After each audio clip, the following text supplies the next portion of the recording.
Hi guys!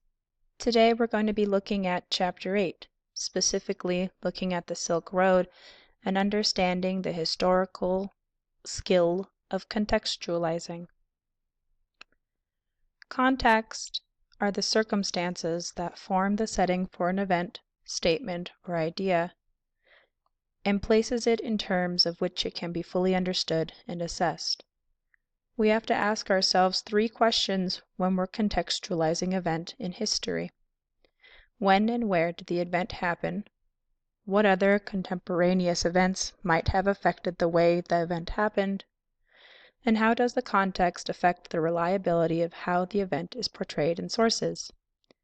Please remember that you are not writing this down word for word, but that you're putting these questions into your own words and saving yourself some time. Contextualizing is the process of taking a moment in history and placing it in context with what is happening both globally and or regionally. For example, a man in Rome around 76 Common Era buys a jade pendant for his wife. How could this have happened? What is the context? First, we need to figure out where this happened. A man in Rome tells us that it happened in the Roman Empire. When did it happen? Well, the first 200 years of the Roman Empire was the Pax Romana. This was a time when the government was at its strongest, and trade was strong in Rome as well because this government was not weak. Strong governments can offer protection. Protection leads to a rise in trading interests. That gives us the regional context, but what about the global? We know that jade doesn't come from Rome. It comes from China, which is also strong during this time. 76 Common Era is during one of the golden ages of the Han Dynasty. If you have a strong government, again, trade will be strong. As well, Buddhism is flourishing in India, the middle point between the Roman Empire and the Han Empire. Buddhism allowed for more time and energy to go into trade and merchants. This led to jade flowing more freely throughout both empires, making it possible for this man in Rome to buy a Chinese jade pendant in 76 Common Era. Let's see if we can add more context to the Silk Road. The Silk Road is one of the world's most extensive and sustained networks of exchange. It's a land-based trade route that links pastoralists and agricultural peoples, as well as the large civilizations on Eurasia's outer rim. The Silk Road is what we call relay trade, in which goods were passed down the line, changing many hands before reaching their final destination. And at its height, it connected the Han capital of Xia to Aleppo in the Middle East. The movement of pastoral peoples between Outer Asia and Inner Asia served to diffuse Indo-European languages, bronze metallurgy, horse-based technologies, and more all across Eurasia. Outer Eurasia is relatively warm, well-watered, and suitable for agriculture, and this is where we get our first civilizations, the Shang dynasty in China, the Harappan and the Aryan Empire civilizations in India, the civilizations in the Middle East, and the civilizations in the Mediterranean. Inner Eurasia, on the other hand, are the lands of Eastern Russia and Central Asia. They lie farther north, and they have a more harsh and dry climate. This is not conducive to agriculture, but it has been long inhabited by pastoral peoples herding animals from horseback.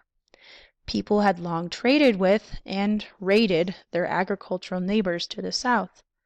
Products of the Inner Asia came from the forests and the semi-arid northern grasslands known as the steppes. They included hides, furs, livestock, wool, and amber, all things necessary for a settled agricultural community. One main factor for creating a prosperous trading network was strong and powerful states that provided security for merchants and travelers. Within the context of the classical era, trade flourished when the Roman and the Han empires anchored long-distance commerce of the western and eastern ends of Eurasia. This was also facilitated by the Mauryan and the Guptan dynasties of the north, allowing trade to be facilitated from west and east. Within the context of the post-classical era, that is, after the fall of the Roman and the Han dynasties, trade flourished in the 7th and 8th centuries as the Byzantine Empire in the west, the Muslim Abbasid dynasty in India, and the Tang dynasty in the east created an almost continuous belt of strong states across Eurasia. Context is more than chronological, though. It can also be geographic. After the Tang dynasty fell, the geographic context of Inner Asia would allow the Mongol Empire to encompass almost the entire routes of the Silk Roads in a single state, which renewed vitality to long-distance trade. How about thematic context? The new religion of Islam in the 700s and the 800s drove economic prosperity as Muslim merchants spread their faith along trade routes and pilgrims around Afro-Eurasia sought out Mecca during the Hajj. This is contextualizing the Silk Road within a cultural framework. Another way to look at it thematically is to go back to the Mongols. As the Mongols continued to conquer and combine their territories into the largest land empire in history, the renewed trade routes made disease easier to travel. This led to the millions of deaths during the 14th century, known as the Black Death. This could be a political interpretation of context, or it could be a technological way of contextualizing. Your homework is to read the section about the Silk Road in your textbook.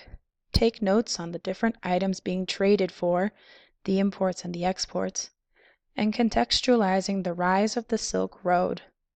Do this thematically, geographically, whichever way you find easiest.